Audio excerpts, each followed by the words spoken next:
Okay, example 2, f of x is equal to 1 over x squared. All right, so to take the derivative of that using the power rule, we want to write this as just a base to an exponent.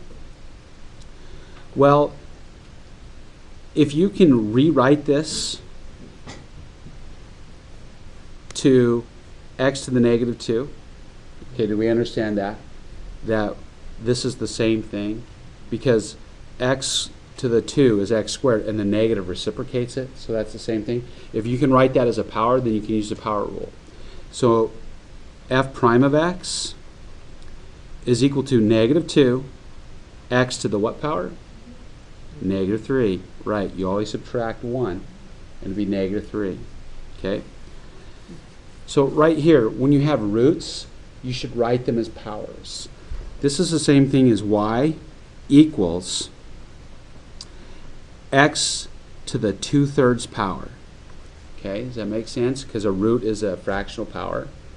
It's the same thing. So whenever you have roots, rewrite it as powers, as exponents. And then dy dx, or y prime, whichever, is equal to 2/3 x to the, when I subtract 1, I get negative 1/3 power. Okay, now, that's correct. But if they do give it to you in root form, it's usually expected that you give it back to them in root form. Let me show you what that would be. dy dx is equal to 2's on top, 3's on bottom, and this cube root of x goes on bottom.